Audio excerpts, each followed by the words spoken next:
गुजरात के मुख्यमंत्री विजय रूपानी, उनका उड़न खटोला खरीदने में 191 करोड़ रुपए खर्च होते हैं।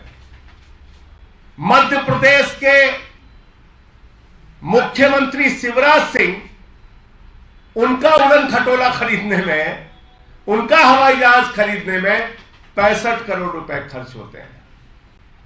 देश के शहंशाह आलम भारत के प्रधानमंत्री आदरणीय नरेंद्र मोदी जी, जो कहते हैं मैं तो एक फकीर हूं, सिर्फ झोला लेके कहीं भी चल देता हूं, वो फकीर, उनका घर बन रहा है 500 करोड़ रुपए में, 500 करोड़ रुपए में।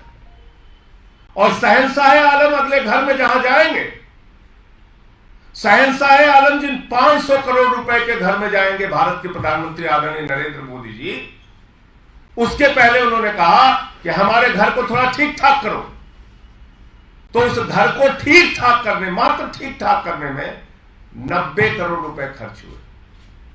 20,000 करोड़ रुपए का जो सेंट्रल विस्टा का प्रोजेक्ट है, वो लगभग 23,000 करोड़ रुपए का प्रोजेक्ट बन गया है। उस प्रोजेक्ट में आदरणीय प्रधानमंत्री जी का घर 500 करोड़ रुपए में बन रहा है, और उस घर में जाएंगे उससे पहले मौजूदा घर में 90 करोड़ रुपए खाली उसके रिनोवेशन में खर्च किया जाता है। भारत के हमारे फकीर प्रधानमंत्री, गरीब प्रधानमंत्री 10 लाख रुपए का सूट पहनते हैं, 1,25,000 रुपए की पेन इस्तेमाल करते हैं। भारत के फकीर प्रधानमंत्री 1,60,000 रुपए का चश्मा इस्तेमाल करते हैं।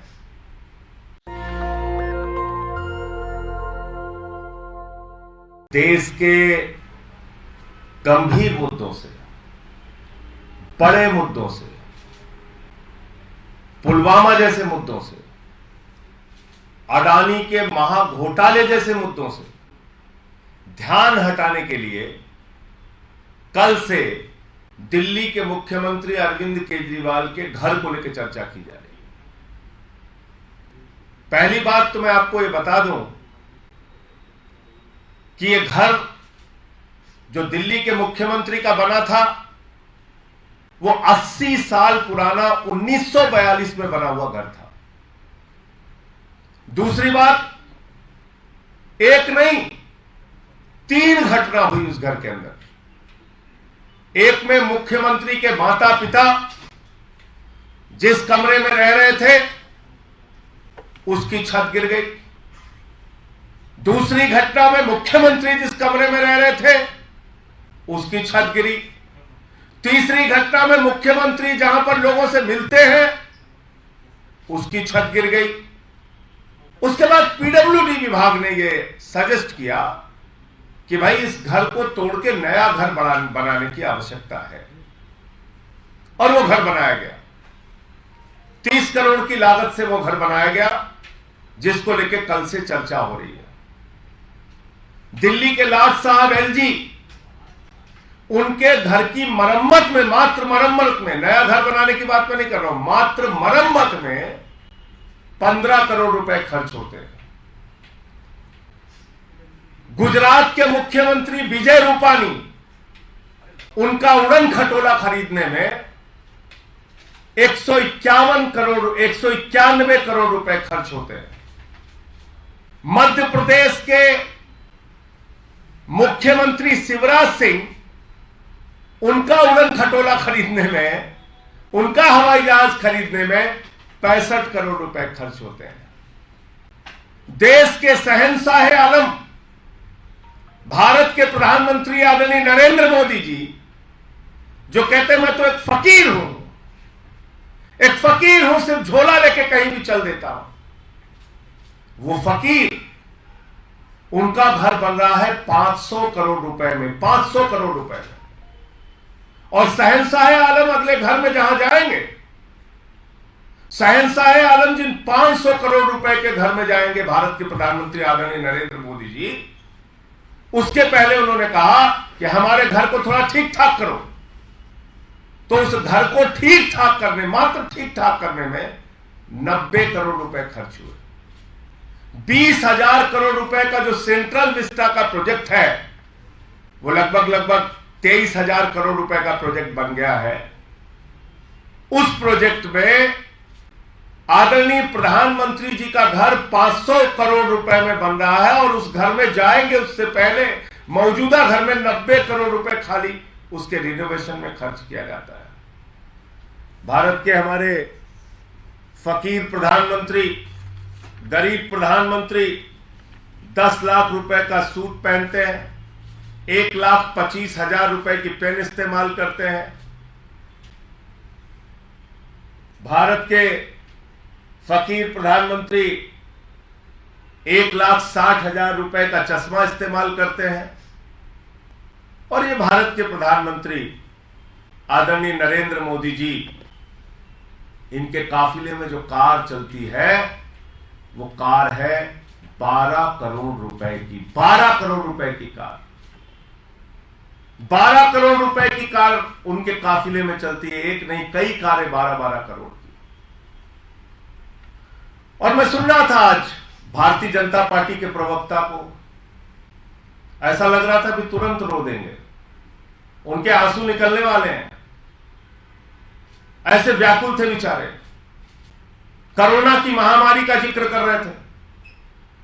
भूल गए भारतीय जनता पार्टी के लोग, जब कोरोना की महामारी से इस देश में लोग मर रहे थे, भारत के प्रधानमंत्री बंगाल के चुनाव में वोट मांग रहे थे, कोरोना फैला रहे थे, लोगों की जान जा रही थी, लाशें बिछी हुई थी शमशानों में, और भारत के प्रधानमंत्री चुनाव के प्रचार में व्यस्त थे।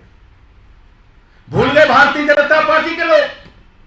ये 12-12 करोड़ की कार खरीदने का फैसला उस वक्त हुआ जब कोरोना की महामारी में लोग मर रहे थे, उनकी जान जा रही थी, शमशान पे लाशें बिछी हुई थी। भूल गए भारतीय जनता पार्टी के लोग।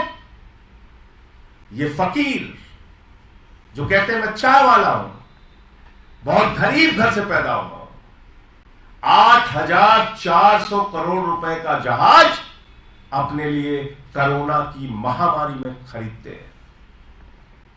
कोरोना की महामारी के दौरान जब लोगों की जान जा रही थी, लाशें शमशान पर बिछी हुई थी, उस वक्त 8,400 करोड़ रुपए का जहाज खरीदने का बजट आदरणीय प्रधानमंत्री जी का पास होता है। आप कोरोना की बात कर रहे हो, ड्रामे की बात कर रहे हो। हमारे देश के प्रधानमंत्री एक दिन में कितने रंग बदलते हैं, ये तो कलर नहीं है, कलर फोटो देख लीजिएगा। एक दिन में कितने रंग बदलते हैं, कितने कपड़े पहनते हैं, कैसे शहंशाह आलम की तरह रहते हैं, इसको अगर आप देखोगे तो आपको समझ में आ जाएगा। मुद्दा क्या है असल में? हम लोग बार बार बात कर रहे हैं कि सत्यपाल मलिक जी ने जो मुद्दा उठाया उस पर चर्चा करो, पुलवामा के घटने में लापरवाही क्यों की गई इसकी चर्चा करो, हमारे जवानों की शहादत के लिए जिम्मेदार कौन है इसकी चर्चा करो। 5 एयरक्राफ्ट अगर मांगा जा रहा था उन जवानों को पहुंचाने के लिए, तो 5 एयरक्राफ्ट क्यों नहीं मिला? जब भारत के प्रधानमंत्री 8,500 करोड़ का जहाज अपने लिए खरीद सकते हैं, तो हमारे वीर जवानों के लिए 5 एयरक्राफ्ट उनकी जिंदगी बचाने के लिए क्यों नहीं दिया गया? सवाल ये उठ रहा है। सवाल उठ रहा है कि अडानी के साथ जो आपने महाघोटाला किया, मॉरिशस में एक पते पे 6 कंपनी खोलकर 42,000 करोड़ रुपए काला धन अडानी की कंपनियों में लगाया गया, इस पे जेपीसी बनाओ। सवाल ये उठ रहा है। सवाल यह उठ रहा है कि भारत के सुप्रीम कोर्ट के आदेश के बावजूद 6-6, 8-8 कोल ब्लॉक नियमों के विपरीत जाकर अडानी को क्यों दे दिया गया? भारत सरकार के कानून के खिलाफ अडानी को कोयला की खदानें क्यों दे दी गई? सवाल यह उठ रहा है कि एयरपोर्ट कैसे दे दिया गया, सीपोर्ट कैसे दे दिया गया, तमाम सारी संपत्तियां एक ही व्यक्ति के नाम नीलाम कैसे की जा रही हैं, उसको सौगात में कैसे सौंपी जा रही हैं, उस पर कोई चर्चा करने को तैयार नहीं, उस पर कोई बातचीत करने के लिए तैयार नहीं। मुख्यमंत्री के घर को चर्चा का विषय बनाना चाहती है भारतीय जनता पार्टी। मुख्यमंत्री के घर को विषय बनाकर असली मुद्दों से ध्यान भटकाना चाहती है भारतीय जनता पार्टी। और आज मैं भाजपा के प्रवक्ता संबित पात्रा को सुन रहा था, अगर तुम में जरा भी नैतिक साहस है तो पूरे देश से अपने प्रधानमंत्री जी को बोलिए कि पूरे देश से हाथ जोड़कर माफी मांगे कि कोरोना के समय में चुनावी रैलियां करके कोरोना क्यों फैला रहे थे। कहां थे जब लोग चीख रहे थे? पूछे प्रधानमंत्री से, अगर जरा सा भी नैतिक साहस है कि उस कोरोना के समय में जब लोग मर रहे थे तो आप 8,000 8,500 करोड़ का जहाज अपने लिए क्यों खरीद रहे थे? पूछिए अगर जरा सा भी नैतिक साहस है कि 12-12 करोड़ की अपने इर्द गिर्द घूमने वाली कारें क्यों खरीद रहे थे उस वक्त जब लोगों की जान जा रही थी। तो इसलिए असल मुद्दा है पुलवामा में मारे गए हमारे जवानों की शहादत के लिए जिम्मेदार कौन है, इसका जवाब दो। जो विषय वहां के तत्कालीन राज्यपाल, मौजूदा पूर्व राज्यपाल, चार राज्यों में राज्यपाल रह चुके सत्यपाल मलिक जी उठा रहे हैं। सवाल यह है कि अडानी के महाघोटाले पर, लाखों करोड़ के महाघोटाले पर जो सवाल उठाए जा रहे हैं उस पर जवाब सरकार कब देगी, इस पर चर्चा कब होगी। और प्रधानमंत्री जो हमारे शहंशाह आलम हिंदुस्तान के फकीर, गरीब चाय बेचने वाले 550 करोड़ रुपए के घर में रहते हैं, लाखों का सूट पहनते हैं, लाखों का पेन इस्तेमाल करते हैं, लाखों का चश्मा इस्तेमाल करते हैं, दिन में कई बार कपड़े बदलने का काम करते हैं, उनका जवाब कब दोगे? सवाल यह है कि 15 करोड़ रुपए सिर्फ अपने घर की मरम्मत में दिल्ली के लाट साहब खर्च करते हैं, उसका जवाब कब दोगे? 1 एकड़ में मुख्यमंत्री का घर है और 6 एकड़ में लाट साहब का घर है, इसका जवाब कब दोगे? सवाल यह है कि सैकड़ों करोड़ रुपए नमस्ते ट्रंप के नाम पर हिंदुस्तान में उस वक्त खर्च किया गया जब कोरोना की महामारी का भय था पूरे हिंदुस्तान में। उस वक्त आप अमेरिका के राष्ट्रपति को लाके नमस्ते ट्रंप, टाटा ट्रंप कर रहे थे। इसके लिए जवाबदेह कौन है, जिम्मेदार कौन है? इसलिए मैं भाजपाइयों से कहना चाहता हूं, असली मुद्दों पर बात करो।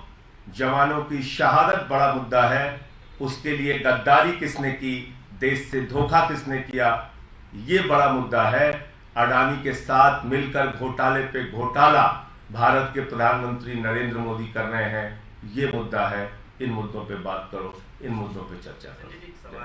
नेशनल दस्तक की आपसे गुजारिश है कि अगर इसको बचाना चाहते हैं तो नेशनल दस्तक को सब्सक्राइब करने के लिए रेड कलर के सब्सक्राइब बटन को दबाएं, फिर बेल आइकन की घंटी दबाएं। नेशनल दस्तक को बचाने के लिए बहुत जरूरी है कि हर खबर को शेयर करें, लाइक करें, कमेंट जरूर करें।